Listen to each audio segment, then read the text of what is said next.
one of the worst people in broadcasting. A scumbag. Just an awful person. And certainly an awful person on the air. And that is, I refer to him as, his name is Keith Olbermann. He runs a show called Countdown. Well, he runs a network called MSNBC. That's what he does.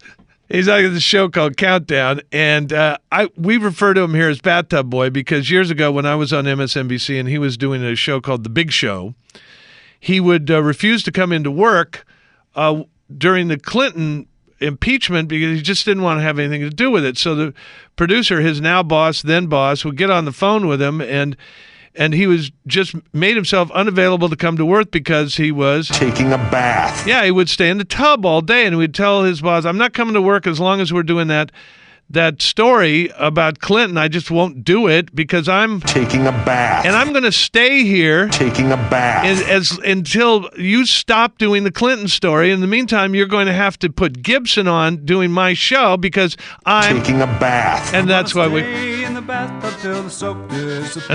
call him Bathtub Boy. Sure is, John. Right.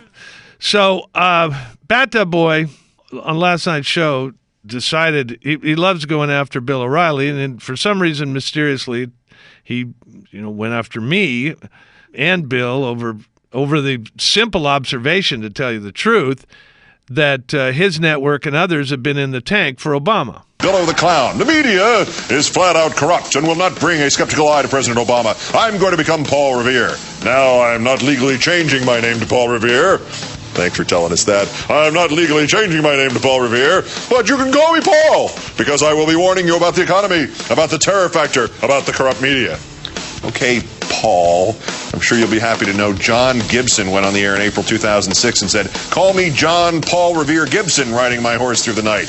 Billo, you're borrowing from John Gibson. Man, I didn't... Whoa! Oh, they got transcripts of my shows back to 2006 over there? Apparently. Obsessed much? And what's the complaint that Bill said and that I have said that MSNBC and Bathtub Boy, Keith Olbermann, are the Obama media and are in the tank for him? Well, where would we ever get such an idea? Insistently invoking the future, insistently invoking the traditions of the past, offering a hand to those who will unclench a fist, offering a warning, stern to others. Stern to others.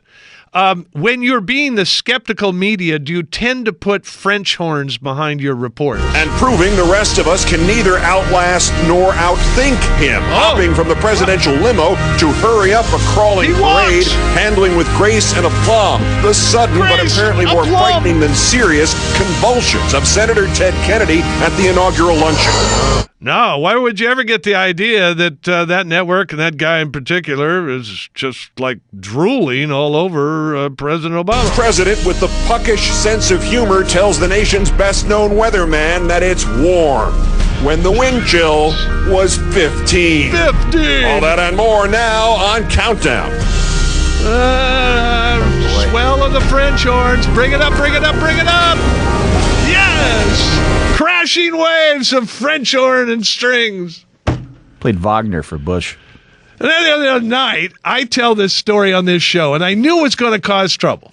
And I said, okay, heads up, suck up media blogs who like to worship at the feet of Bathtub Boy. I told this story about running into my old boss, who's now the president of MSNBC, at dinner.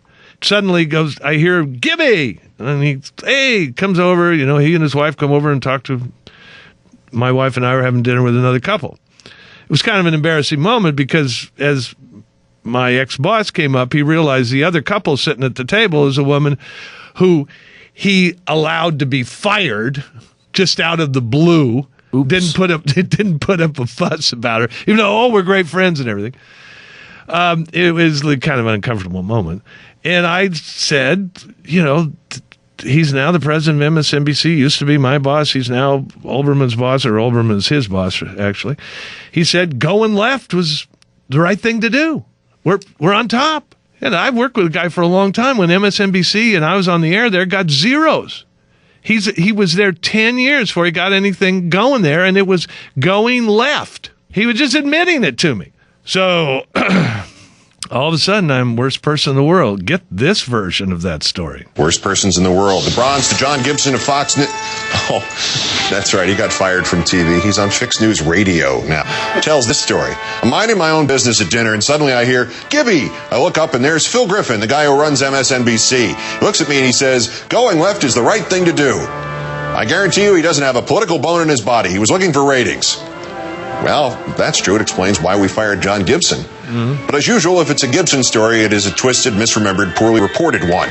Griffin came over to say hello to the woman Gibson was dining with, another former MSNBC employee, whereupon Gibson said to Griffin, so you guys went liberal. And Griffin replied, we're not going liberal, we're going smart. But it was the right thing to do. This kind of bad reporting would be a little more heinous if it weren't for the fact that John doesn't really realize that he never fully recovered after he fell off a horse and hit his head 5 years ago. It wasn't my head. I broke my ass. You talk about misreported and getting your facts wrong. It was my butt that's being held together by a 9-inch screw. Now, he was not there. So how did this happen? Well, let us go to our worst person in broadcasting segment, and I will tell you. For our worst person in broadcasting tonight, capturing the gold, Bathtub Boy. Here's how it went down. He suddenly saw on the blogs that John Gibson had spoken up and revealed that MSNBC went left to get ratings, thinking, well, Fox is right, we'll go left. So I walked in to the president of MSNBC and I said, Mr. President, sir, Mr. Phil Griffin, sir, did you dare speak those words to that lowlife Gibson? And his president said, buddy, hey, buddy, who's your buddy?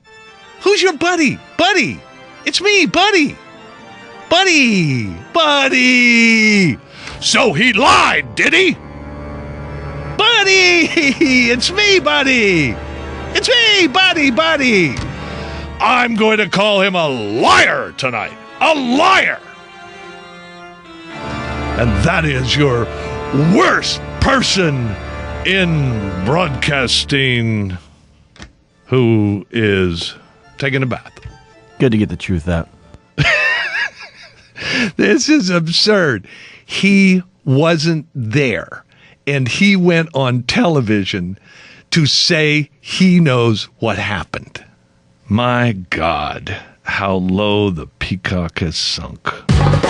Pandering to your every whim. When you pick a lost cause, you really commit. It's John Gibson. Where do they make dreamers like you?